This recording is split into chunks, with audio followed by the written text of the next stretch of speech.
அயோத்தியில தசரத மகாராஜாவை பிறக்கிற ரிஷி தான். இங்கே இவர் 60,000 ஆண்டு காலங்கள் என்ன செய்கிறாரு? நம்ம எல்லாம் சொல்லுவோம் இல்லையா, ஒரு தலைமுறைனா எத்தனை ஆண்டுன்னு சொல்லுவோம். ஒரு தலைமுறைனா எத்தனை ஆண்டுன்னு சொல்லுவோம். எத்தனை ஆண்டு, எத்தனை ஆண்டு காலம் வாழ்கன்னு நம்ம சொல்லுவோம். எத்தனை ஆண்டு காலம் வாழ்க? Very good. 100 ஆண்டு காலம் வாழ்க சொல்லுவோமா? நோய் நொடி இல்லாமல் வளர்க. அதே மாதிரி 100 ஆண்டு காலம். அந்த காலத்தில் பார்த்தீங்கன்னா 5000 ஆண்டு காலங்கள், 6000 ஆண்டு காலங்களை தான் ஒரு தலைமுறைன்னு சொல்லியிருக்காங்க. இவர் 60,000 ஆண்டு காலங்கள் மனசால தவமும் இருந்துக்கிட்டே என்ன பண்ணுறாரு? அவர் ஆட்சி புரிந்து வராரு. அதே தசரத மகாராஜா இந்த மாதிரி ஆட்சி புரிஞ்சுட்டு வரும்போது பார்த்தீங்க அப்படின்னா அவர் போய் சொல்கிறாரு, எனக்கு வந்து அவரோட குருக்கிட்ட போய் சொல்கிறாரு, எனக்கு வந்து குழந்தையே இல்லை. குழந்தை இல்லைன்னா எனக்கு குழந்தை இல்லை வச்சு இவ்வளோ ஆட்சி புரிகிறேனே, பார்க்குறக்காண்டி குழந்தை இல்லைன்னு சொல்லலை. அவர் மக்களை எப்படி பார்க்காருன்னா தாய்மை உணர்வோடு பார்க்காரு. எல்லா அம்மாவுக்கும் ஒரு பயம் வரும் தெரியுமா? உடம்பு சரியில்லாமல் வந்தாலே ஒரு பயம் என்ன வரும்? ஐயோ எனக்கு ஏதாவது ஆயிட்டுன்னா என் பிள்ளை யாரு பாப்பா? யாருக்கா இந்த பயம் வராமல் இருந்திருக்கா? வருமா வராதா? வரும்ல. இப்படி சொல்லிக்கிடுவோம், வீட்டில் பிள்ளைகளை போட்டு அடிச்சு கொள்றது நம்ம தான். ஆனால் நம்ம இல்லைன்னா என்ன ஆகும்? ஐயோ அப்படின்ட்டு. அதே மாதிரி தசரத மகாராஜா தாய்மை உள்ளத்தோடு அந்த மக்களை பார்க்கறதுனால அவருக்கு ஒரு பயம் வருது. நான் போன அப்புறம் என் மக்களை யாரு பார்த்துப்பா? என்ன மாதிரி தாய்மை உணர்வோட யாரு பார்த்துப்பா அப்படின்னு சொல்லிட்டு அவருக்கு ஒரு பயம் வருது.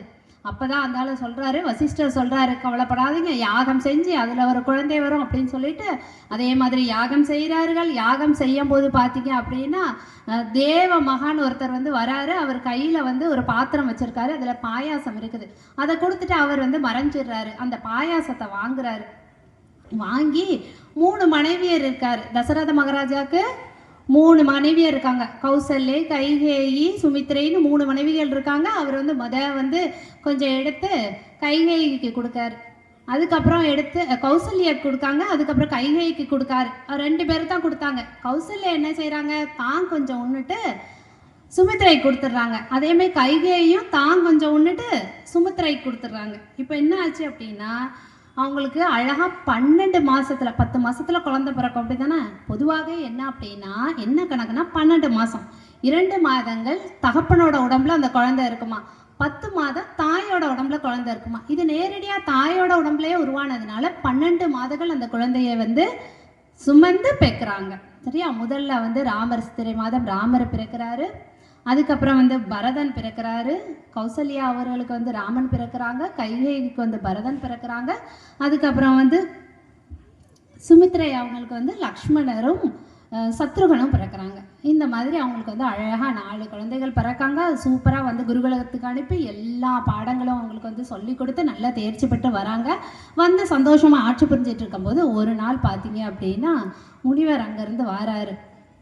வந்து எனக்கு வந்து தாடகை அப்படிங்கிற ஒரு பெரிய அரக்கியால் துன்பம் இருக்குது, அதனால நீங்கள் வந்து என்ன செய்யுங்க, உங்களோட குழந்தைய எங்கூட அனுப்புங்கன்னொன்னே அவர் சொல்கிறார், ஐயோ என் குழந்தை ரொம்ப பாவம், இப்போ தான் எல்லாம் கற்றுட்டு வந்து இருக்கிறான், அவனை போய் நீங்கள் துர்வாச முனிவர்கிட்ட அப்படி சொல்கிறாரு, நீங்கள் இப்போ போய் அவனை வர சொல்கிறீங்களே அப்படின்னு சொன்னோன்னே கவலைப்படாதீங்க. அவருக்கு தெரியும் துர்வாச முனிவர் வந்து முற்றும் அறிந்தவர், எல்லாமே தெரிந்தவர். அப்போ அவருக்கு தெரியும் நாராயணரோட அவதாரம் தான் ராமர் அவதாரம்னு. அதனால் அவரும் வந்து சரி எதாவது சாபகீபத்தை கொடுத்துடக்கூடாதுன்னு சொல்லிட்டு ராமரோட சேர்த்து லக்ஷ்மணரையும் அனுப்புகிறாரு. அவங்க அப்படியே காட்டில் போகிறாங்க. காட்டில் போய் இருக்கும்போது ஒவ்வொன்றா அவர் சொல்லி கொடுத்துட்டே கூட்டிகிட்டு போகிறாரு. அப்படியே போயிட்டு இருக்கும்போது நாளைக்கு வந்து நம்ம எல்லா யாகத்தையும் செய்யணும், இன்றைக்கி அதுக்கு முன்னாடி சூரிய நமஸ்காரம் செய்யணும்னு. சரியா? சூரிய நமஸ்காரம் எதற்காக செய்வார்கள்? சூரிய நமஸ்காரம் எதற்காக செய்வார்கள்? சூரியனை நமஸ்காரம் பண்றக்காண்டி செய்வாங்க, அப்படிதானே? அதனால சூரிய நமஸ்காரம் எதுக்கு செய்வோம் அப்படின்னா சூரிய தேவன் வந்து நல்ல அறிவை கொடுக்கணும், நல்ல அமைதியை கொடுக்கணும் அப்படின்னு சொல்லிட்டு அந்த இடத்துல போய் அவரை சொல்றாங்க. ஓம் பூத்வஸ்வக தர்ஷவிதோர்வரேண்யம் வர்கோ தேவஸ்ய தீமகி தியோ யோன பிரசோதயாத். இந்த காயத்ரி மந்திரத்தை சொன்னது யாருன்னா துர்வாச முனிவர். நமக்கு அந்த காயத்ரி மந்திரத்தை தந்தது துர்வாச முனிவர். சூரிய நமஸ்காரம் பண்ணி தான் எல்லாம் செய்யணும். ஏன்னா அறிவு ஒழுங்கா வேலை செஞ்சாதான் என்ன செய்ய முடியும். ஒரு காய்ச்சல் இருந்தா கூட மனசு தெம்பா இருந்தா அறிவு இருந்துச்சுன்னா அப்படியே வீட்டு அம்மா மாதிரிலாம் ஓகேன்னு கொண்டு வந்துருவாங்க. இதுவே நம்ம தெம்பா இருந்தா கூட மனுஷங்க என்ன பண்ண முடியாது. புத்தி சரியில்லை, மனசு சரியில்லைன்னா ஒரு காரியத்தை செய்ய முடியாது. அதனால அவர் என்ன செய்யறாரு, சூரிய நமஸ்காரம் செஞ்சு எல்லாம் சொல்லி கொடுத்து அவரை கூட்டிட்டு போறாரு. கூட்டிட்டு போய் அடுத்த நாள் யாகம்லாம் செய்யறாங்க. தாடகை வாரா, தாடகை வதம் செய்யறாரு ராமர். அதை பார்த்து கொந்தளிச்சு அவங்களோட பசங்கள்லாம் வராங்க. சுபாகுவும் மாரிச்சனும் வராங்க. மாரிச்சனையும் சுபாகுவும் பார்த்தீங்கன்னா மறுபடியும் எல்லாத்தையும் அந்த யாக குண்டத்துல வந்து எல்லாம் புனிதமான பொருட்களை போடுவோம், அப்படிதானே.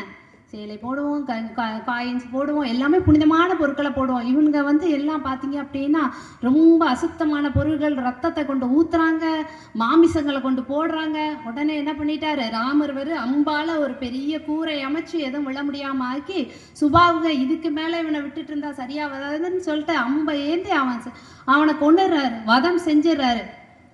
மாரிசன் சுத்தி சுத்தி வாரான், அவனுக்கு ஒரு அம்பை விடுறாரு, அவன் கண்டு கடலுக்குள்ள கொண்டு உள்றான். கடல்ல விழுந்த மாரிசனை யாரு காப்பாத்திட்டு போறாருன்னா ராவணன். ராவணன் காப்பாத்தி தனக்கு ஒரு தோழனா வச்சுக்கிறான். சரியா, இந்த மாதிரி நடந்துட்டு இருக்கு. அதே மாதிரி எல்லா தாடகை வதம் எல்லாமே முடிச்சுட்டு வரும்போது கிளம்புறாங்க. அந்த நேரத்துல பாத்தீங்க அப்படின்னா மிதிலையில வந்து நல்ல இவங்களுக்கு சீதாதேவிக்கு வந்து சுயவரம் நடக்க போகுது. சீதாதேவிக்கு சுயவரம் நடக்க போறக்காண்டி எல்லா ஏற்பாடும். ஸோ அதனால வந்து பார்த்தீங்க அப்படின்னா இவர் சொல்றாரு, துர்வாச முனிவர் சொல்றாரு, நம்மளும் அங்கே போய் கலந்துக்கலாம், நீங்களும் பாருங்க அப்படின்னு சொல்லிட்டு கூட்டிட்டு போறாரு. சுயம்பரத்துக்கு கூட்டிட்டு போறாரு. அங்க ஜனக மகாராஜா அழகா எல்லா ஏற்பாடும் பண்ணியிருக்காரு. இரவே அவங்க அங்க போய் சேர்ந்துட்டாங்க. அப்ப போக்காங்க அந்த அப்படியே அந்த மாடத்து மேல யாரு நிக்கா, சீதாதேவி நிக்கிறாங்க. இவரை ராமரையும் லக்ஷ்மணரையும் கூப்பிட்டுட்டு துர்வாச முனிவர் போறாரு. அண்ணனும் நோக்கினான், அவளும் நோக்கினார். அப்படியே பார்க்காரு. அவருக்கு பார்த்த உடனே படப்படன்னு படப்படிக்குது. அவங்களுக்கு பார்த்த உடனே இவர் தான் வந்து ஸ்ரீராமச்சந்திரனா இருக்கும், பெருமாளை போன பிறவிலேயே நம்ம கைப்பிடிக்கணும்னு நினைச்சோம், இவராத்தான் இருக்கணும். அவங்க கண்டுபிடிச்சிட்டாங்க. இந்த லேடிஸ் எப்போதுமே டான்னு கண்டுபிடிச்சிருவாங்க, ஒன்றும் கோச்சிக்க வேண்டாம் ஜென்ஸ் எல்லாம். இருந்தாலும் அவங்க மனசுல பார்த்தீங்கன்னா ஒரு விஷயத்த கெஸ் பண்ணிடுவாங்க. ஆனால் இவருக்கு தூக்கமே வரல ராமருக்கு. ராமர் போய் படுத்து அங்கே உருள்றாரு, இங்கே உருள்றாரு.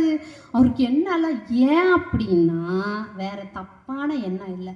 ராமருக்கு சிறு குழந்தைய பார்த்தாலும் சரி, பெரிய ஆளை பார்த்தாலும் சரி, பல்லு போன கிளவிய பார்த்தாலும் சரி, அவருக்கு என்னதான் தோணும்னா அவங்க அம்மா கௌசல்ய பார்த்த மாதிரி தான் தோணும்.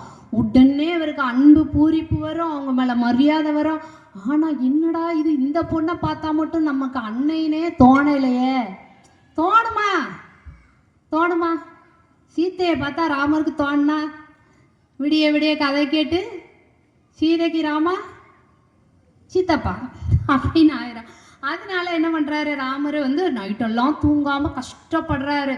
அந்த மாதிரி இருக்கணும் ஒழுக்கம். அதுக்காண்டி தான் இதை வந்து நம்மளுக்கு சொல்லி தராரு. ஒழுக்கம் எப்படி இருக்கணும். ஐயோ தெரியாம பார்த்தா கூட பதறணும். அப்படி இல்லாம எங்க போய் பார்க்க இந்த பொண்ணு சரியா அந்த பொண்ணு சரியா அந்த மாதிரிலாம் பார்க்க மாட்டாங்க, பார்க்கவும் கூடாது. அவருக்கு ஒரு பொண்ணை பார்த்ததுக்கே இத்தனை இது. அடுத்த நாள் பார்த்தீங்கன்னா 65 குறுநில மன்னர்கள்லாம் வந்து உட்காந்துருக்காங்க. அங்கே உட்காந்து சூப்பராக உட்காந்து பார்த்துட்டு இருக்காங்க. ஆஹா, சிவதனுஷை கொண்டு வச்சிருக்கு. யார் அதில் நாணை ஏற்றுறாங்களோ அவங்களுக்கு தான் பொண்ணு, கல்லை தூக்குனாதான் பொண்ணு. அதே மாதிரி சிவதனுசுவை நாணை ஏற்றினாதான் பொண்ணு. அப்போ சொல்றாங்க ஒரு மன்னர்களும் அப்படி வீரமாக போய் தொட்ட கூட முடியலை. இப்படி தள்ளுறாங்க அப்படி தள்ளுறாங்க. இல்லை நல்லா இருக்கான்னு பார்க்க போனேன், கல்லா இருக்கான்னு பார்க்க போனேன், அப்படி பாலிஷ் போட்டு வச்சிருக்காங்களான்னு பார்க்க போனேன். யாராலும் 1 இன்ச்சு தள்ள முடியல. இந்த சிவதனுஷுவை தூக்கி நாணை இடுறவங்களுக்கு தான் சீதைன்னு ஏன் வச்சாருன்னா அதுக்கு ஒரு கதை இருக்கு. சிறு வயசுல பார்த்தீங்க அப்படின்னா சிவதனுசு ஒரு ரூம்ல வச்சிருக்காரு. சிவன்கிட்ட இருந்து வாங்கின தனுசு அது பழுதுபட்டு போய் இருக்கு. அது நல்லாவும் இல்லை, பழுதுபட்டு போய் இருக்கு, அங்கே வச்சிருக்காரு. அந்த சிவதனுசுவை இப்படி லைட்டா தள்ளன்னா கூட 60,000 பேர் வேணும். ஒரு இடத்துல இருந்து இப்படி 60,000 பேர் அவங்கெல்லாம் சேர்ந்து வந்து அதை தள்ளணும்.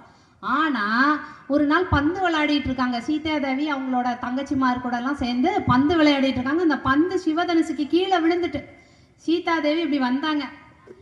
இப்படி இப்படி தூக்குறாங்க சிவதனுசுவை. இப்படி சைடில் வச்சாங்க. வச்சுட்டு பாலை எடுத்துட்டு குழந்தைகள் வந்து எடுத்த இடத்துல எடுத்ததை வைக்குமா?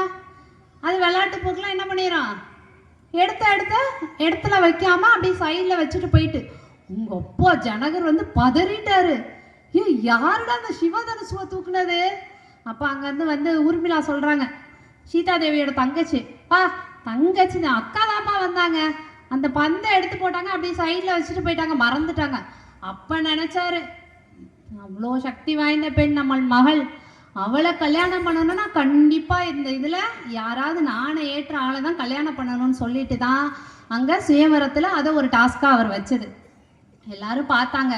அப்போ வந்து துர்வாச முனிவர் சொல்கிறாரு ராமர்கிட்ட, அந்த சிவதனுசு வந்து பழுதடைந்த சிவதனுசு, நீ போய் ஞானை மட்டும் ஏற்றாத, உடச்சி போட்டுறது, யாருக்கும் பயம் இல்லை அப்படியான்னு சொல்லிட்டு அவரும் போகிறாரு. அப்படி ஒரு கூலாக எடுக்காரு, அதில் அப்படியே வந்து கயிறை கட்டுறாரு, ஒரு உடைச்சாரு, அப்படியே போட்டுட்டு அந்த இடத்த விட்டு அவர் நவுண்டுட்டே இருக்கார். எல்லாரும் பார்த்து அப்படியே ஒரு மாதிரி பதப்பதைச்சு போய் நிற்காங்க. என்னடா தொடக்கூட முடியலை, தள்ளக்கூட முடியலை, வைக்கக்கூட முடியலை, இவ்வளோ இதாக பண்ணிட்டார ராமர், இத்தனை சிறந்தவரா அப்படின்னு சொல்லிட்டு எல்லாரும் இருக்காங்க. ஓகே, இனி வந்து யாருக்கு தான் சீத்தைன்னு நிச்சயமாயிட்டு, ராமருக்கு தான் சீத்தைன்னு நிச்சயமாயிட்டு. அதனால அங்கே வந்து கூடுறாங்க. அயோத்திக்கு வந்து செய்தி அனுப்புகிறாங்க. அயோத்தியிலேருந்து எல்லாரும் வந்தாச்சு. அவங்க அப்பா தசரதர் வந்தாச்சு, அம்மாமார் வந்தாச்சு, தம்பிமார் வந்தாச்சு. எல்லாத்துக்கும் வந்து வசிஷ்டர் சொல்கிறாரு, எல்லாத்துக்கும் ஒரே நேரத்தில் நம்ம திருமணம் முடிச்சிடலாம்.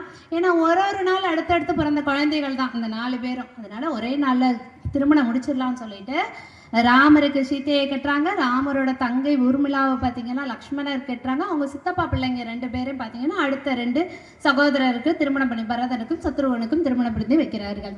வச்சு இவங்க எல்லாம் முடிச்சுட்டுப்பா சந்தோஷம் அப்படின்னு சொல்லிட்டு எல்லாரும் கிளம்பி போயிட்டு இருக்காங்க. அங்கே பார்த்தீங்கன்னா ஒரு சைடு என்னன்னா காகமா பறக்குது, ஒரு சைடு பார்த்தீங்கன்னா மயிலா பறக்குது.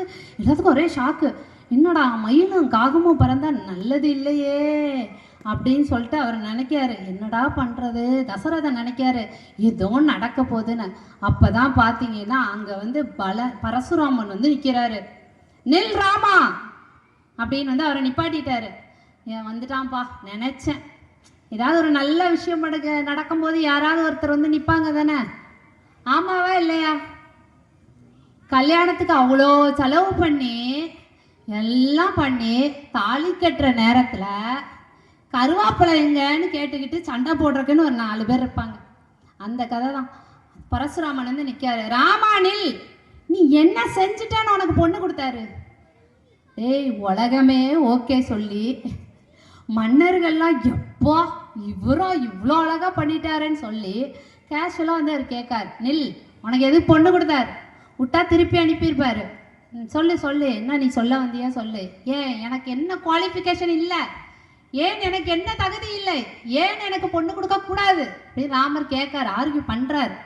நான் சொல்றாரு, தாடையை கொன்றாயே, தாடையே ஒரு பெண்ணை கொன்னுட்டு வந்திருக்க, வெக்கமே இல்லாம உனக்கு பொண்ணு தரணுமா அப்படின்னு கேட்காரு. அதுலேயும் பாயிண்ட்டை பிடிச்சுக்கிட்டார் மன்னர். ராமர் பிடிச்சிட்டு சொல்றாரு, ஏன் பரசுராமனே, உங்க அம்மா தலையை நீர் வெட்டினீர்ல, பரசுராமர் கதை தெரியும்ல.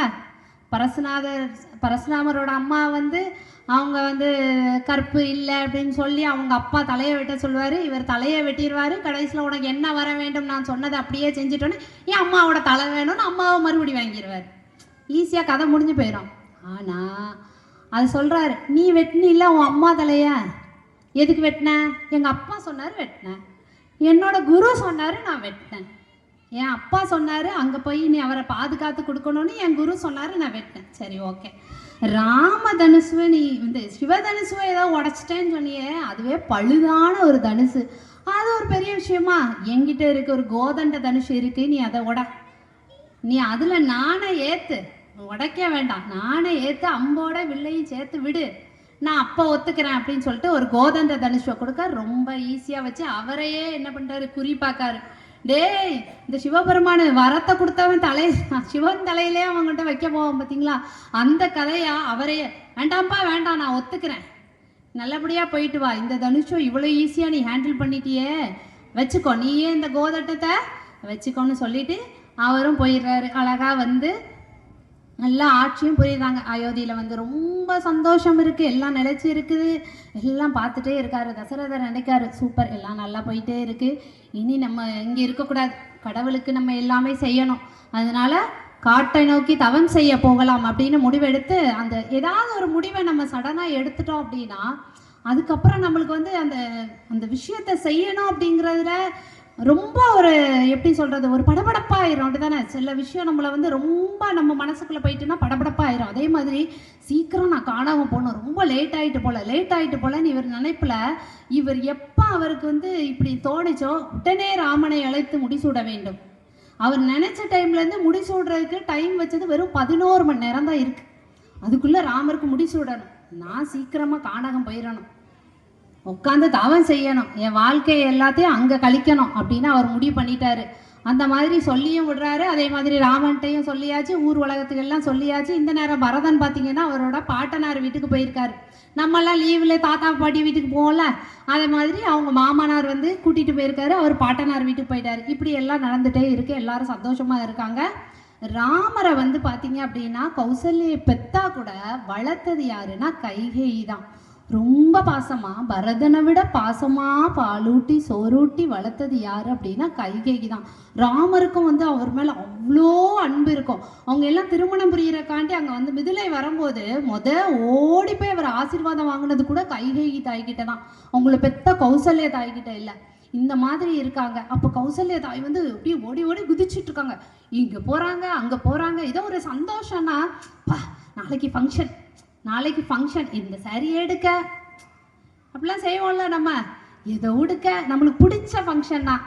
அப்படி இல்லைன்னா கணவர் ஏதாவது ஒரு ஃபங்க்ஷனுக்கு ரொம்ப கம்பல் பண்ணி கூப்பிட்றாருன்னு வச்சுக்கோங்க, அம்மா நாளைக்கு போனோம்ல, போனோம் சொல்லுவோம்மா.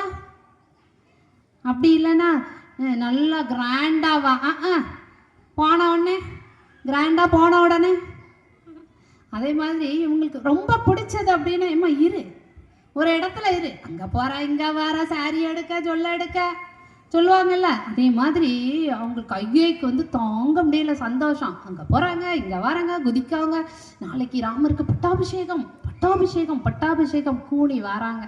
கூணி வந்து பார்த்திங்க அப்படின்னா அவங்கள்ட்ட இருக்கிற பணியாள் மட்டும் இல்லை, சிறு வயதிலேருந்து கைகேயியை வளர்த்தவங்க, அதனால அவங்க மேலே ஒரு தனி பாசம் உண்டு, ஒரு தாய்க்கு இணையான பாசம் உண்டு கைகேயி மேலே. கைகேயிக்கு கூணி மேலே. கூணி வர என்ன நில்லு, எங்கே குதிக்கிற, எதுக்கு குதிக்கிற, ஏன் குதிக்கிற, அது நாளைக்கு ராமருக்கு பட்டாபிஷேகம், எனக்கு நான் ரொம்ப நாள் ஆசைப்பட்ட நாள் வந்துட்டு, என்ன வந்துட்டு இன்னைக்கே குதிச்சுக்கோ, நாளையிலேருந்து குதிக்க முடியாது.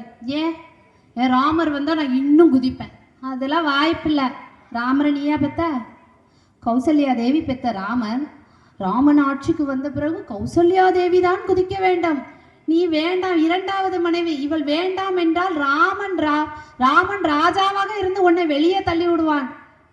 அப்படி இல்லைன்னா நீ ஒரு பணிப்பெண்ணா இருந்து நான் செய்கிற வேலையை நீ செய்ய வேண்டியது இருக்கும். பரதனை என்ன செய்வான், என்னத்தை ராமன் ஆர்டர் போடுறானோ அதான் செய்வான். உனக்கு அவ்வளோதான், இந்த லைஃப்பெல்லாம் போச்சு. இதுவரை உனது கணவர் ராஜாவாக இருந்தார், தசரதன் இருந்தாரு, நீ எல்லாம் ஆடுற. ராமர் வந்தப்புறம் அவங்க அம்மா தான், உனக்கு ஒன்றும் கிடையாது. எப்படி சாத்தான் வேதம் ஓதுதுன்னு சொல்லுவாங்க இல்லையா, வேதம் யார் ஓதணும், கடவுள் ஓதணும், ரிஷிகள் ஓதணும். அந்த சாத்தான் வேதம் ஓதுனா அதை கேட்கலாமா? சில நேரம் நம்ம என்ன செய்வோம், கேட்போம், நல்லா நீட்டாக ட்ரெஸ் பண்ணி போவோம், இல்லை ஏதோ ஒரு நல்ல மனப்பான்மையில் வந்திருப்போம், அவங்கள ஆசீர்வாதம் புரியணும்ன்ட்டு போயிட்டு இருப்போம்.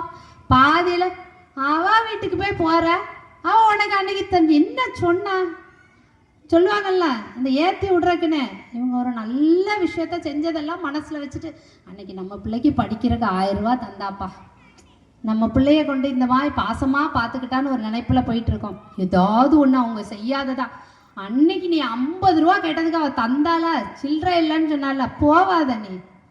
அப்படியே மனசு மாறும். அவங்க 1000 நல்லது செஞ்சாலும் அவங்க சிறு கடுகு மாதிரி ஏதாவது தப்பு செஞ்சிருந்தா அதை சொல்லும் இந்த உலகம், அப்படி தானே? அதே மாதிரி இவங்களும் சொல்லி கொடுக்காங்க, நீ போகாத, நீ இதெல்லாம் விட்டுறாத. அப்போ நான் என்ன செய்ய, அவங்க மனசு மாறியாச்சு, கைகேயியோட மனசு மாறியாச்சு. ஐயோ இப்போ போய் சொன்னா பட்டாபிஷேகம் நடந்துருமே அப்படின்னு அடுத்த ஸ்டேஜுக்கு வந்துட்டாங்க. ராமருக்கு பட்டாபிஷேகம்னு குதிச்சாங்க. இப்போ போய் சொன்னா என்ன ஆகுமோ அப்படின்னு சொல்லிட்டு அவர் சொல்றாங்க, கவலைப்படாத, நீ 2 வரம் கேட்டிருக்க. அந்த வரங்கள் நீ அவர் போர் புரியும் போது நீ தசரத மகாராஜாவுக்கு துணை புரிஞ்சதுனால 2 வரம் நீ எப்ப வேணாலும் கேட்கலான்னு வரத்தை தந்திருக்காரு. இப்ப கேளு. முத வரம் என்ன பண்ணணும்? வரம் நீ கேளு. ராமருக்கு பட்டாபிஷேகம் செய்யக்கூடாது, எனது மகன் பரதனுக்கு பட்டாபிஷேகம் செய்ய வேண்டும் அப்படின்னு கேளு. 2வது வரம் என்ன? 14 ஆண்டுகள் வனவாசம் அனுப்ப வேண்டும்னு கேளு. ஏன்னா அவன் இங்க இருந்தான்னா மக்கள் மனசை மயக்கி அவன் மன்னர் ஆயிடுவான். ஏன்னா அவன் ரொம்ப மாயாஜால வித்தை தெரிந்தவன்.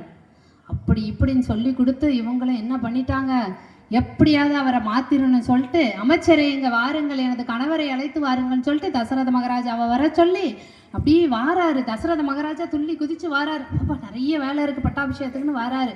இங்க பார்த்தா அங்க கட்டில்ல தலைவிரி கோலமாக படுத்திருக்கிறார் கைகேயி. என்ன ஆச்சுமா, ஏன் இப்படி படுத்திருக்க? உடம்பு கிடம்பு சரியில்லையா? இல்லை மடம் சரியில்லை, நாளையிலிருந்து என் வாழ்க்கை போக போகிறது. என்ன ஆச்சு? எதுவும் கேட்கக்கூடாது. ராமருக்கு பட்டாபிஷேகம் பண்ணக்கூடாது, என் பையன் பரதனுக்கு தான் பண்ணணும். 14 ஆண்டுகள் வனவாசம் போக வேண்டும். ஐயோ, நான் உனக்கு வரம் தரேன்னு தான் சொன்னேன், ஆனால் ஒரே ஒரு வரத்தை மாற்றி கேளு. பட்டாபிஷேகம் வேணா உன் பையனுக்கு பண்ணுறேன். பாவம் கானகத்தில் போய் அவன் 14 வருடங்கள் கஷ்டப்படுவான். அந்த வரத்தை மட்டும் நீ கேட்காதம்மா, இங்கே ஏதோ ஒரு இடத்துல நான் அனுப்பி அவனை பார்த்துக்கிறேன். 14 வருடங்கள் அவன் போயே தீரணும்.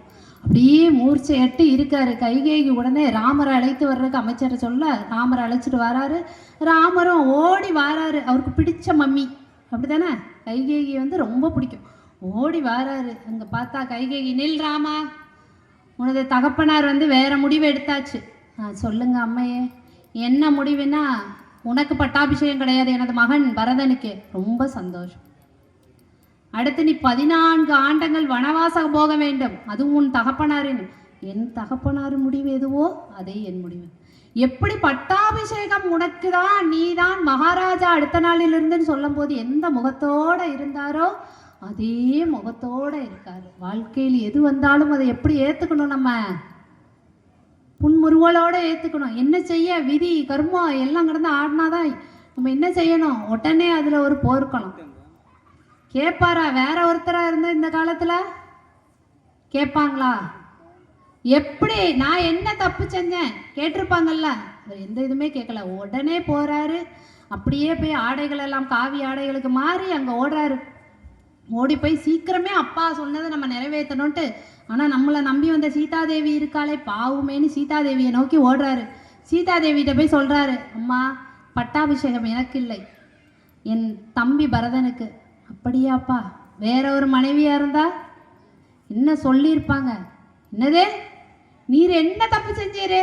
நான் போய் இப்போ கேட்பேன், உன் அப்பாட்ட கேட்காம விட மாட்டேன் சொல்லியிருப்பாங்களா? ஆனால் சீதாதேவி எவ்வளோ அன்போடு சொல்கிறாங்க, பரவாயில்லப்பா, நீங்கள் ராஜாவாக இருந்தால் ரொம்ப பொறுப்பு வந்திருக்கும், நீங்கள் ஓடி ஓடி வேலை பார்த்துருக்கணும், என்கிட்ட பேசவே நேரம் இருந்திருக்காது. பரவாயில்ல, நீங்கள் டெய்லி எனக்கு நல்ல விஷயங்களை சொல்லித்தாரீங்கல்ல, அதே மாதிரி உட்காந்து சொல்லித்தாருங்க. அது மட்டும் இல்லைம்மா, நான் 14 ஆண்டுகள் நான் வனவாசம் போக வேண்டும், தாங்கவே முடியவில்லை. இருந்தாலும் அடுத்த நிமிஷமே என்னை விட்டு பிரிகிறேன்னு சொல்கிறீர்களே, எப்படி சொல்லலாம்? என்னையும் கூட்டிகிட்டுலாம் போகணும். வேண்டாம், பஞ்சுமத்தையில் படுத்த உனக்கு, அங்கேயும் ராணி இங்கேயும் ராணியா வளர்ந்த உனக்கு கல்லில் படுக்க வேண்டும், முள்ளில் நடக்க வேண்டும். வேண்டாமா, எனக்கு ராமர் இருக்கும் இடமெல்லாம் எனக்கு அயோத்திதான், நான் அங்கேதான் இருப்பேன்.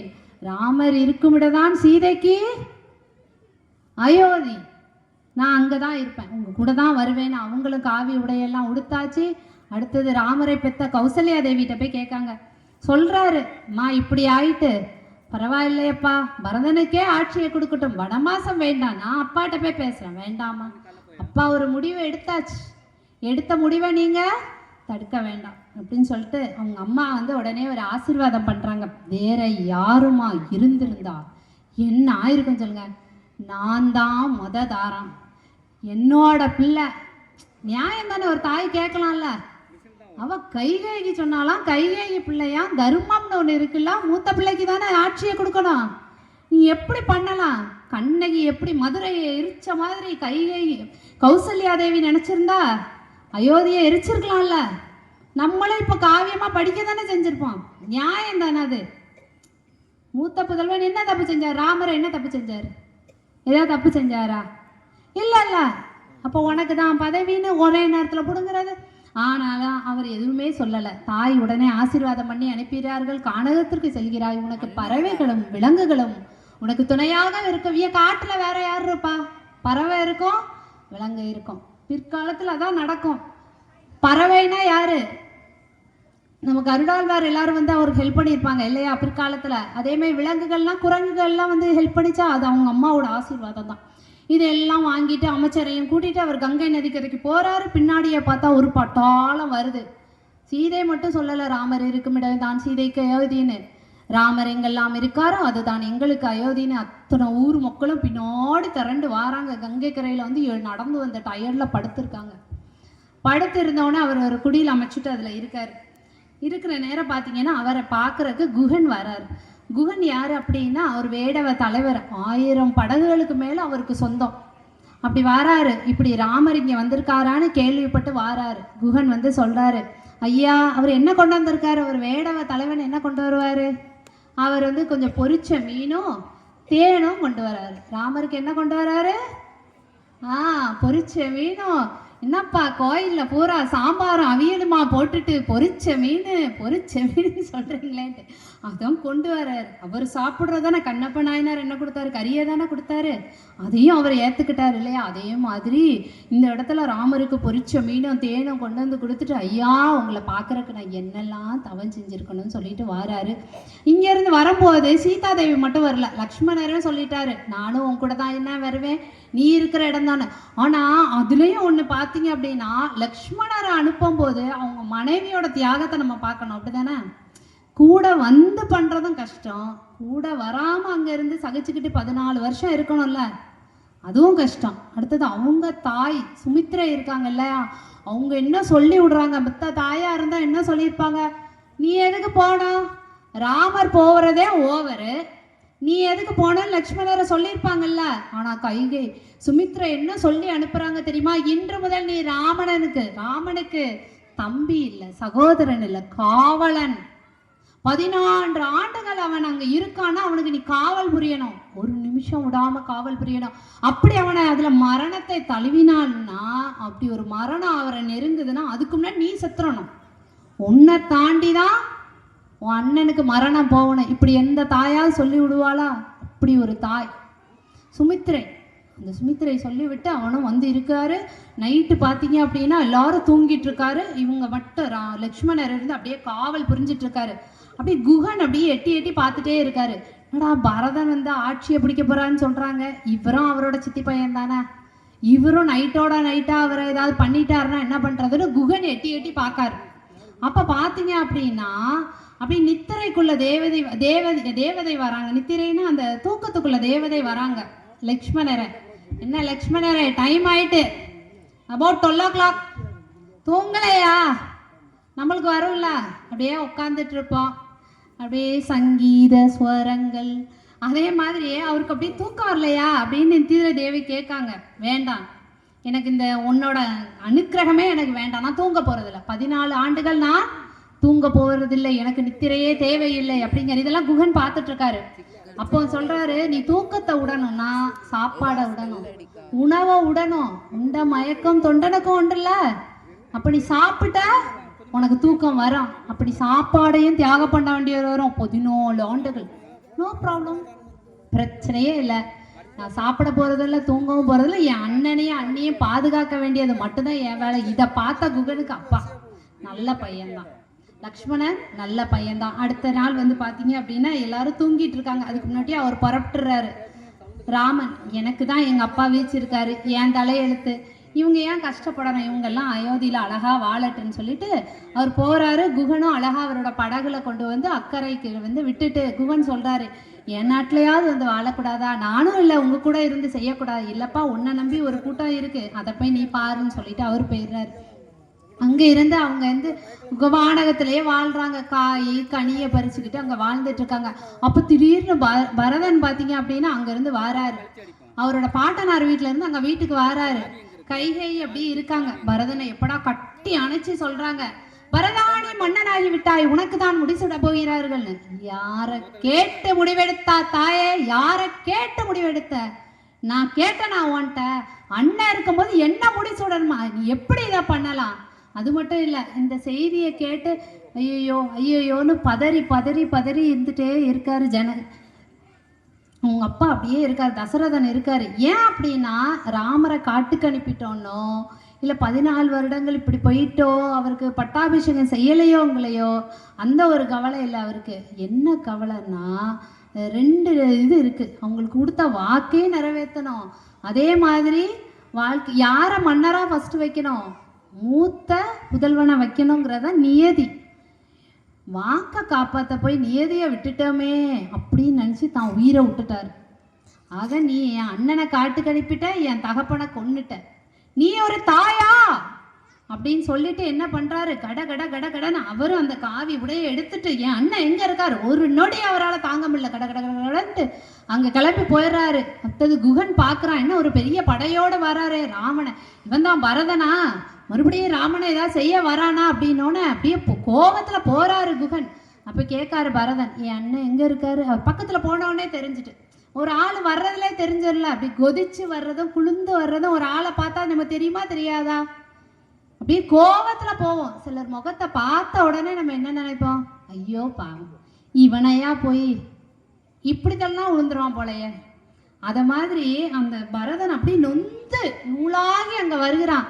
அவரை பார்த்து குகன் சொல்றாரு, நான் அப்படியே அடிக்கிற கோவத்துல குகன் வந்துட்டு சொல்றாரு, ஐயா ஏன் இங்க வந்திருக்கீங்க, இந்த கோலத்துல வந்திருக்கீங்க? இல்ல இல்ல, என் அண்ணனை நான் பார்க்கறக்காக வந்தேன், எனக்கு எதுவுமே தெரியாது, எனக்கு இதுக்கு எந்த சம்மந்தமும் கிடையாதுன்னு சொல்லிட்டு இவர் கொண்டு போய் ராமர் கிட்ட சேர்க்கிறாரு. ராமர் கிட்ட சொல்றாரு, பரதன் சொல்றாரு, அண்ணா நீ என்னை விட்டு ஏன் வந்த அப்படின்னு சொல்லிட்டு. ராமர் முதல் பார்த்தோடனே அவருக்கு இருக்கு, நம்ம அப்பா எப்படி இருக்காங்களோ, அப்பா நம்மளை பிரிஞ்சு எப்படி இருக்காங்களோன்னு, நம்ம அப்பா தகப்பனார் எப்படி இருக்காருன்னு கேட்காரு. அங்க அவர் சொல்றாரு, நம்ம தகப்பனார் உயிரோட இல்லைன்னொன்னு விழுந்து விழுந்து அழுகிறார். ராமனால அதை தாங்கவே முடியல, ஐயோ என் தகப்பனார் போயிட்டாரா அப்படின்னு சொல்லிட்டு உட்காந்து அழுகிறாரு. அதனால அதை சொல்றாரு, பரதன் வாங்கண்ணா, எதுவும் வேண்டாம், என் தாய் செய்தது எல்லாம் மட்டு விளியம், நீங்க வேண்டாம், நீங்கள் என்னோடு வாருங்கள், நீங்க தான் ஆட்சி செய்ய வேண்டும், நான் ஆட்சி செய்ய தகுதியானவன் இல்லை.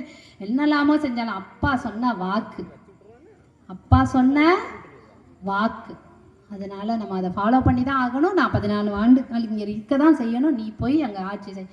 முடியாதுண்ணே, அது அப்பா சொன்னாலும் நான் செய்யணும்ல, உங்கள் பாதை காணிகளை தாங்க, உங்கள் செப்பலை தாங்க, செருப்பை தாங்க, நான் கொண்டு போகிறேன் அப்படின்னு சொல்லிட்டு அதை வாங்கிட்டு போய், நான் இதை வச்சு தான் 14 ஆண்டுகள் நீங்கள் தான் அதில் ஆட்சி புரிவீங்க, 14 ஆண்டு முடிஞ்ச உடனே நீங்கள் தான் அந்த ஆட்சியை எடுத்துக்கிடணும், இது என்னோட ஒரு தாழ்வான ஒரு வேண்டுகோள், நீங்கள் செஞ்சே ஆகணும், அப்படி இல்லை என்றால் நான் சாவதை தவிர வேற வழி இல்லை, நான் செத்தாவது நீங்கள் வந்துட மாட்டீங்களா அப்படின்ற. ஐயோ அப்படி செய்யாத, சரி நீ போய் ஆட்சியை செய், நான் 14 ஆண்டுகள் கழித்து வாரேன்னு சொல்லிட்டு கானகத்தில் எல்லாம் செஞ்சுட்டு இருக்காங்க. இப்படி செஞ்சிட்டு இருக்கும்போது அகத்திய முனிவரை பார்க்குறாங்க. அகத்திய முனிவர் வந்து இவருக்கு எல்லா இது சிவ பூஜையை பற்றி எல்லா விஷயங்களும் ராமருக்கு சொல்லி கொடுக்காரு. நிறைய வில்லு அம்பு எல்லாமே கொடுக்குறாரு. எல்லா விஷயங்களும் எப்படி போர் புரியணும் எல்லா விஷயங்களும் சொல்லி கொடுக்காரு. அதுக்கப்புறம் அவர்கிட்ட இருந்து கொஞ்சம் தள்ளி வந்து திருப்பி குடில் போட்டுட்டு இருக்காங்க. அந்த நேரத்தில் பார்த்தீங்க அப்படின்னா ராமர் உட்காந்து தியானத்தில் இருக்கார். அப்போ ஒரு அரக்கி அங்கே வாரா.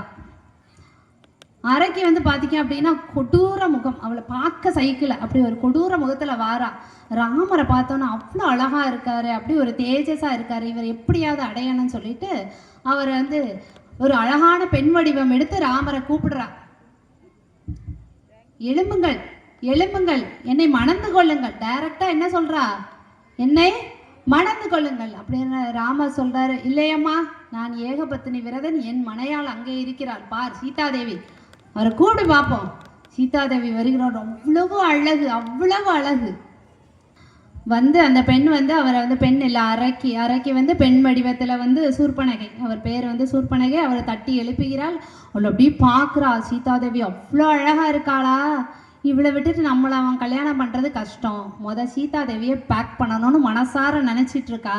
அந்த டைமில் லக்ஷ்மணர் பார்க்குறாரு, என்ன நம்ம அண்ணனையும் அண்ணியும் யாரோ ஒரு ஆள் தொல்லை பண்ணி கொண்டு இருக்கிறாருன்னு மூக்கை அறுத்து விட்டுறாரு. ஓடி போகிறா ராவணன் கிட்ட. ராவணனோட தங்கை சூர்பனகை அல்லவா, அதனால ராவணன் கிட்ட ஓடி போய், அண்ணா என்னை இப்படி செஞ்சுட்டான், அதுக்கு நான் என்ன பண்ண முடியும் அவன் எந்த கேருமே பண்ணலை. நான் என்ன பண்ண முடியும் அதுக்கு? இப்படி எல்லாம் அண்ணா என்னை வெட்டினானே அவனோட அண்ணன் மனைவி, அண்ணி அவ்வளவு அழகாக இருக்கிறாள், நீ அவளை திருமணம் செய்து கொள், அவள் மணாளனை நான் திருமணம் செய்து கொள்கிறேன். உன்னிடம் இருக்க வேண்டியது மனைவியா உன்கிட்ட இருக்க வேண்டியவா அந்த காட்டில் கடந்து கஷ்டப்பட்டுட்டு இருக்கா, நீ அவளை தூக்கிட்டு வந்து வச்சுக்கோ. அவ்வளோதான். அவனுக்கு பெண்ணாசை, அவனோட பெண்ணாசையை என்ன பண்ணுறா, தூண்டி விடுற. இப்படிதான் நிறைய பேர் இந்த பணத்தாசையை தூண்டுறது, பெண்ணாசையை தூண்டுறது, அந்த மாதிரி தூண்டி தூண்டி தூண்டி அவங்க காரியத்தை சாதிச்சுப்பாங்க. அப்படிதானே? அதனால யாரு தூண்டுகளுக்கும் என்ன பண்ணக்கூடாது, நம்ம தட்டி விட்டுட்டு போயிட்டே இருக்கணும். அதே மாதிரி சொன்ன உடனே ராவணன் வந்து யாருக்கிட்ட போறான்னா மாரீச்சன்கிட்ட போறான். மாரீச்சன் யாரு? தாடகை. தாடகை வதை செஞ்சாரு இல்லையா? விஸ்வாமித்திர முனிவரோட தவத்துக்காண்டி தாடகை வதை செய்யும் போது சுபாகு பையன் செத்து போயிருவான். மாரீச்சன் கடலுக்குள்ள விழுறவன ராவணன் தூக்கி வச்சிருக்கான் இல்லையா மாரீச்சனை. அந்த மாரீச்சன்ட்ட போய் கேட்கான், எனக்கு ஒரு உதவி புரியணும், நீ மானாக போய் சீதாதேவியை வந்து நீ என்ன செய்யணும், அவளை வந்து டைவர்ட் பண்ணணும். நான் வந்து ராவனுக்கு தெரியாம நான் சீதாதேவி இருக்கும். அவன் சொல்றான், ஐயோ சிறு வயது பாலகனாக இருக்கும் போதே எங்களை அந்த பந்தாடினா அவன்கிட்டலாம் வச்சுக்காத அப்படின்னு சொல்ல. ஆஹாஹா எனக்கு வேணும். அப்போ என்ன செய்ய, உயிரை காப்பாத்தினா இல்லையா, மாரீச்சனோட உயிரை காப்பாத்தினா. எப்படி கர்ணன் வந்து துரியோதனன் காப்பாத்தினான், வேற வழி இல்லை, அதனால அதர்மத்தினோட வழியில இருந்து செத்தாரு. அதே மாதிரி மாரீச்சன் என்ன சொல்றாரு, சரி ஓகே நான் போறேன் அப்படின்னு சொல்லிட்டு தங்கமானாக அங்கே இங்கே திரியிறாரு. சீதாதேவி எனக்கு பிடிச்சதான்னு கேட்க, ராமர் அதை பிடிக்க போக அவர் அது மேல அம்ப வீச, அப்ப என்ன ஆகுது, செத்தவன் சும்மா செத்தானா, சாகர நேரமே லட்சுமணா சீதா அப்படின்னு கத்திட்டு செத்துட்டான். உடனே சீதா என்ன சொல்றாங்க, ஐயோ லட்சுமணா உங்க அண்ணனுக்கு ஏதோ பிரச்சனை போலன்னு சொல்லிட்டு அவரை அனுப்பி வச்சுட்டு அந்த நேரத்துல வந்து ராவணன் என்ன பண்றான், அப்படியே பிச்சை எடுக்க வந்த மாதிரி வந்து சீதையை தூக்கிட்டு போய் என்ன பண்ண ஐயோ யார் இங்க ஃபுல்லா கானகம் ஃபுல்லா அரக்கர்கள்லாம் சுத்தி இருப்பாங்க, சீதைக்கு என்ன ஆச்சோ ஏதோ ஆச்சோன்னு சொல்லிட்டு ஓடுறாங்க. ஓடி போய் பார்த்தா சீதாதேவி அங்க இல்லை. ஒவ்வொரு இடமா தேடி பார்க்கிறார்கள். அங்க ஜடாயு இருக்காரு. ஜடாயு இருந்து சொல்றாரு, இங்கதான் தூக்கிட்டு போனாங்க. ஜடாயு யாருன்னா தசரதனோட நண்பர். ஜடாய வந்து பெரியப்பான்னு கூப்பிடுவாங்க. ராமர் வந்து ஜடாயுவை பெரியப்பான்னு கூப்பிடுவாங்க. ஐயோ பெரியப்பா உங்களோட ரெக்கையை வெட்டுப்பட்டு இருக்கே. ஆமா ராவணன் இப்படியே எடுத்துட்டு போனா, நான் அவனோட போர் புரிந்தேன், அவன் என் ரெக்கையை வெட்டி கீழே தள்ளி விட்டான், இவ்வாறு தான் போகிறான் போ அப்படின்னு சொல்லி அனுப்பி விடுறாங்க. அப்படியே ஒவ்வொரு கானகமா போயிட்டே இருக்காங்க. அப்படி போய் பார்க்கும்போது பாத்தீங்க அப்படின்னா ஒவ்வொரு இடமா போய் தான் அதுக்கப்புறம் தான் சொல்கிறாங்க, சபரி அம்மா தான் சொல்கிறாங்க, நீ அந்த சைடாக போமா. போகும்போது பார்த்தீங்க அப்படின்னா ஒரு இது வானர கூட்டம் இருக்கும். அந்த வானர கூட்டத்தில் உள்ள தலைவன் உனக்கு உதவி புரிவான்னு சொல்லிட்டு அவங்க மோட்சம் அடைஞ்சிடுறாங்க. அடுத்து அவர் அங்கே போகிறாரு. அங்கே வானர கூட்டத்தில் பார்த்தீங்க அப்படின்னா சுக்ரீவன் வாலி 2 பேரும் அண்ணன் தம்பி, ஒரு தாய் 2 தந்தை, அவங்களுக்கு. இந்த வானர கூட்டத்தில் வந்து சுக்ரீவனும் வாலியும் இருக்கிறார்கள். வாலி வந்து பார்த்தீங்க அப்படின்னா பம்பை நதி கரையில் உள்ள ஒரு காட்டில் வந்து ஒளிஞ்சு கிடக்காரு.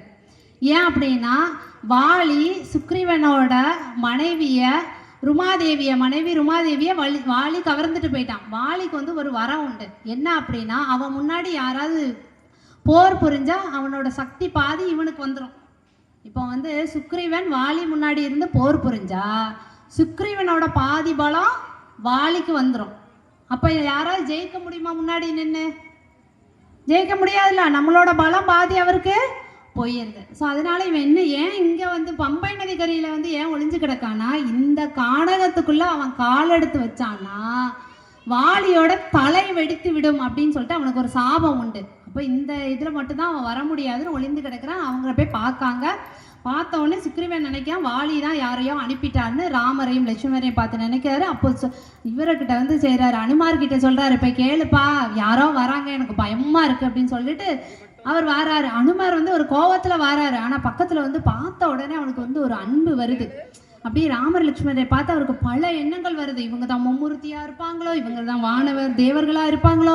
அப்போ காலை பார்க்காரு. தேவர்களுக்கு பார்த்தீங்க அப்படின்னா இப்படி பாதம் வந்து மண்ணில் படாது, மனிதர்களுக்கு தான் மண்ணில் படம். ராமர் எப்படி இருக்காரு, ராமமூர்த்தி எப்படி இருக்காரு, ஒரு மனிதனாக தானே பிறந்திருக்காரு நம்மளுக்காண்டி. அதனால அவங்க பாதை படுறதுனால அனுமார் நினச்சிட்டாரு இது ஏதோ மனிதர்கள் தான் அப்படின்னு சொல்லிட்டு அவர்கிட்ட போய் நீங்கள் யார் என்னன்னு விசாரிக்கும் போது அவர் சொல்கிறாரு, இந்த மாதிரி சொன்னாங்கப்பா, நீங்கள் தான் எனக்கு உதவி புரியணும் அப்படிங்கும்போது அப்போ நான் சுக்ரீவன் சொல்கிறான், அப்போ நீங்கள் எனக்கு உதவி புரியறதுக்கு வல்லமை இருக்கா? ஏன் மனைவி அவன் கவர்ந்துட்டு போயிட்டானே, அதை காப்பாற்றி தர்றதுக்கு வல்லமை இருக்கா? அப்படிங்கும்போது 7 பனைமரங்களை ஒரே வில்லில் அவன் வந்து யார் புடைச்சிட்டு போதோ அவன் தான் சக்தி வாய்ந்தவன் அப்படின்னு சொல்லிட்டு அவருக்கு வந்து ஒரு டெஸ்ட் வைக்காங்க. ராமர் அதே மாதிரி 7 பனைமரங்களை வந்து ஒரே அம்புல வந்து என்ன பண்ணிடுறாரு, உடைச்சிடுறாரு. இவரும் ஒத்துக்கொள்கிறான். அதே மாதிரி சுக்ரீவனுக்கு வந்து கூட்டிக்கிட்டு அவர் போறாரு, கிஷ்கிந்தா போறாரு. கிஷ்கிந்தால தான் வாலி வாழ்ந்துட்டு இருக்காரு.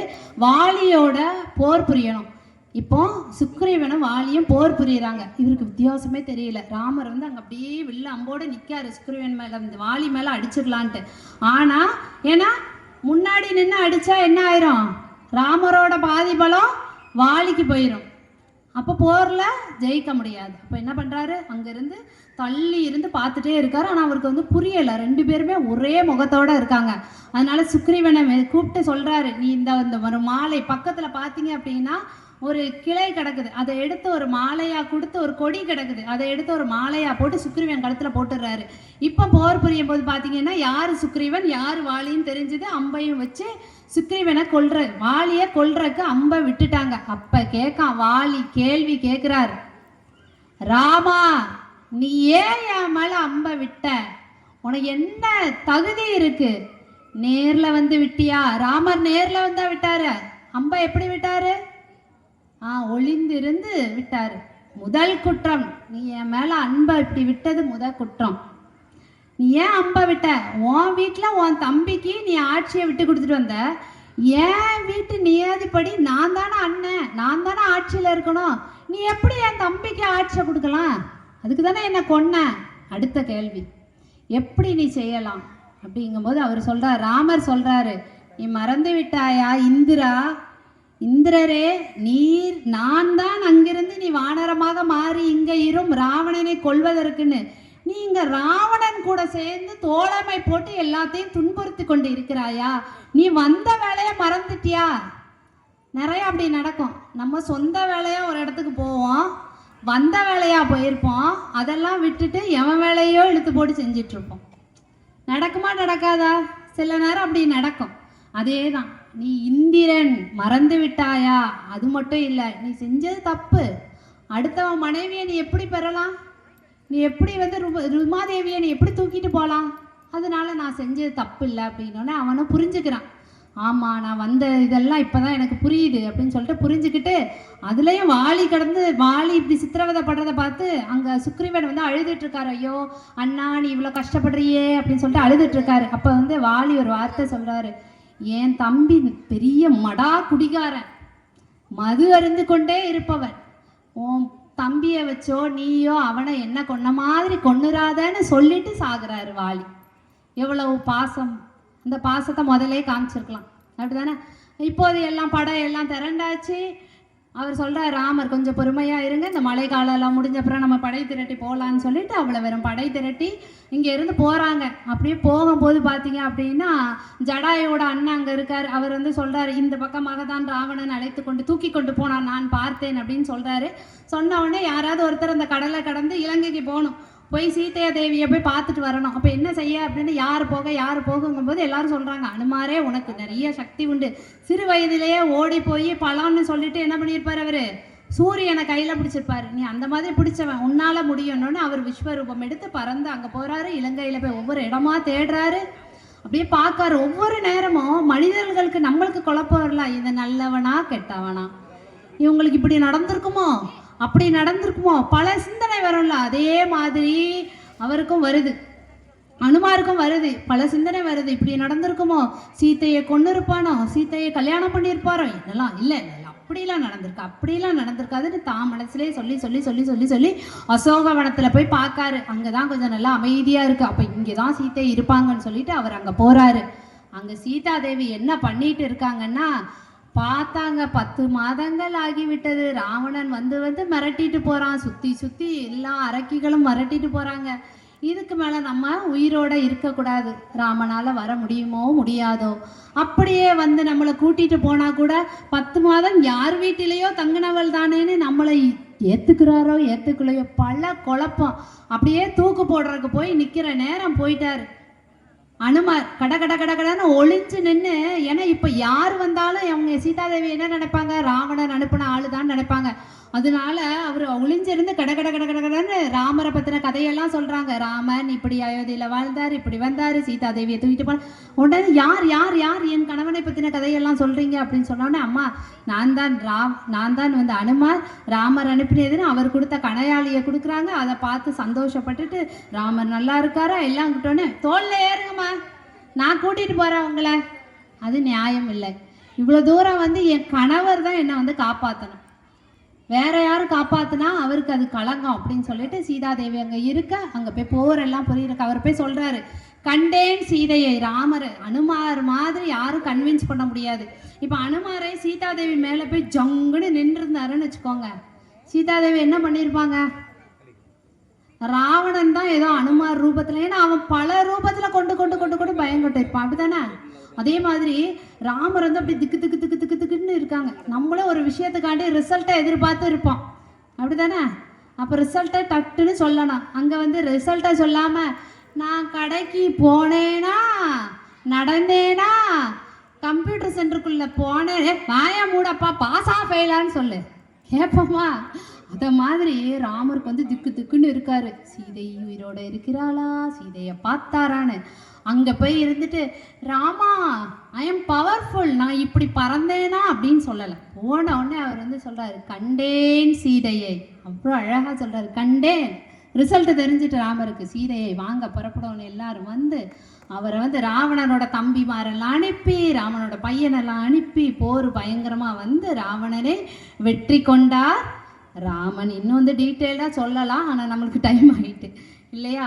அதனால சரின்னு சொல்லிட்டு ராவணனை வந்து வெற்றி கொண்டார் ராமன் எல்லாம் பண்ணி, அதுக்கப்புறம் ஒரு டெஸ்ட் வைக்காங்க சீதைக்கு. அவருக்கு சந்தேகம் இல்லை சீதாதேவி மீது, தெரியும் தன் மனைவியை பற்றி நல்லாவே தெரியும். சிலர் சொல்லுவாங்கம்மா அப்படி போகாதம்மா தப்பான்னு நினைப்பாங்க, அவர் தப்பாக நினைக்க மாட்டார். சிலர் அப்படி சொல்லுவாங்க இல்லையா, வேண்டாம்ப்பா இந்த மாதிரி ட்ரெஸ் பண்ணாத தப்பாக நினைப்பாங்க, ஏன்னா அவங்க நினைக்க மாட்டாங்க. அதே மாதிரி சொல்கிறாரு, ஒரு பெரிய யாகசாலை மாதிரி கட்டி அதில் நிறைய தீயை வச்சு சீதாதேவியை குதிக்க சொல்கிறார். குதிச்சு அவ்வாறே வெளியே வந்துரு, எனக்கு தெரியும் உனக்கு என்ன ஆகாதுன்னு, உலகத்துக்கு நீ சுத்தமானவள்னு தெரியணும். எவன் ஊர்லேயே போய் 10 ஆண்டுகள் 10 மாதங்கள் இருந்திருக்கேன்னு சொல்லிட்டு சீதாதேவி உள்ளே குதித்து வெளியே வந்து பூரண ஒரு சுத்தமான ஒரு தேவின்னு சொல்லிட்டு அவங்க ப்ரூவ் பண்ணி, அதுக்கப்புறம் நாட்டில் போய் என்ன பண்ணுறாங்க, அவங்களோட ஆட்சியை நடத்துகிறாங்க. ஆக்சுவலாக பார்த்தீங்கன்னா வால்மீகி ராமாயணம் வந்து அவங்க ஆட்சியை நடத்தி லவாகுசா எல்லாம் அவங்களுக்கெல்லாம் பிறந்து அந்த கதையெல்லாம் சேர்த்து தான் வரும். கம்பராமாயணத்தில் பார்த்தீங்க அப்படின்னா கம்பராமாயணத்தில் இதோட முடிஞ்சிடும், அவரோட போர்க்களத்தோட முடிஞ்சிடும். 7 காண்டங்கள் உண்டு, போர்க்களத்தோட முடிஞ்சிடும். அது என்ன அப்படின்னா வித்தியாசம், அந்த வால்மீகி ராமாயணத்துக்கும் நம்மளோட கம்பராமாயணத்துக்கும் வித்தியாசம் என்னன்னா, அவர் சமஸ்கிருதத்தில் எழுதியிருப்பார், கம்பர் வந்து தமிழில் எழுதியிருப்பார். சடையப்பவல்லன்னு ஒருத்தர் சொல்லி இவர் எழுதியிருப்பார், நம்மளுக்கு எல்லாத்துக்குமே தெரிகிற மாதிரி தமிழில் கொடுங்கன்னு.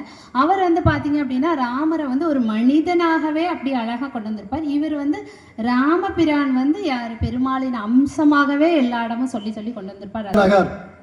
அருள்மிகு முத்தாரம்மன் திருக்கோவில் மகா கும்பாபிஷேக விழா 15ஆம் நாளை முன்னிட்டு சிறப்பாக சொற்பொழிவாற்றிய திருமதி R Poongothai Pasupathi MA MBL அவர்களுக்கு ஊர் பொதுமக்கள் சார்பாகவும் ஊர் நிர்வாகிகள் சார்பாகவும் நன்றியை தெரிவித்துக் கொள்கிறோம்.